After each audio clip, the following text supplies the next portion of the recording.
Eh bien, bonjour, bonsoir, chers amis, chers abonnés. Non, ce soir, je vous parlerai pas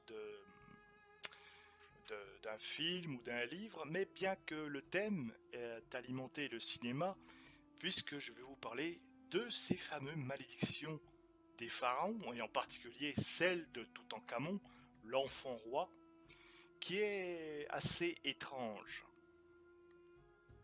Il faut savoir que 27 égyptologues sont morts après avoir visité des tombes de pharaons. Et de là à parler d'une malédiction, il n'y avait qu'un pas que très vite les journalistes, surtout dans le milieu du sensationnel, ont franchi. Et périodiquement, ils se sont mis à parler de maléfices. Chaque fois qu'il y avait une découverte à propos des tombeaux que l'on trouvait dans la vallée des rois, en Égypte bien sûr. Alors, légende ou vérité, certains faits sont quand même troublants.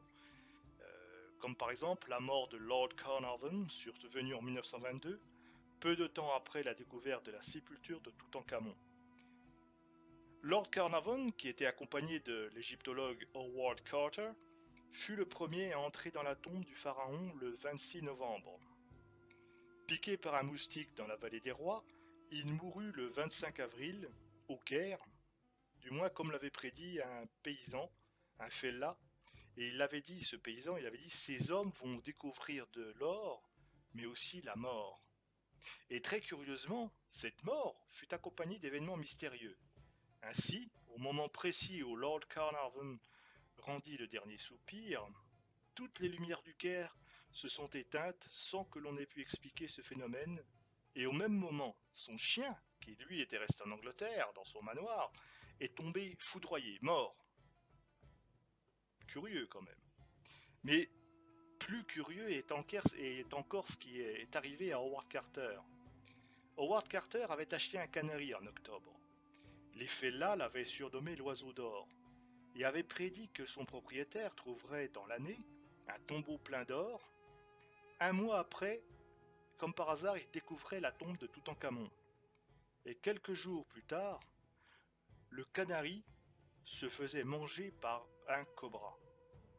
Or, on sait très bien, dans la tradition égyptienne antique, que les cobras ornaient la tête des pharaons, ce qui fait dire aux indigènes que le serpent du roi avait tué le porte-bonheur de l'égyptologue, pour le punir d'avoir pénétré dans le tombeau. Toutefois, est-ce que des faits inexpliqués suffisent à entériner la thèse d'une malédiction? Pourquoi dans ce cas, Carter aurait-il été épargné, ainsi que tous ceux qui sortirent les objets précieux du tombeau? Que dire aussi des milliers de visiteurs qui, depuis leur découverte, visitent les sépultures de Toutankhamon et des autres pharaons?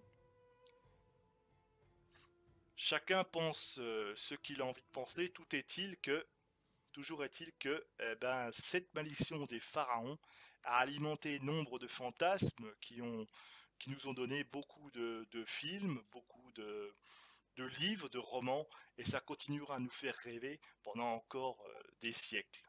Sur ce, mes amis, je vous dis à bientôt pour un nouveau podcast.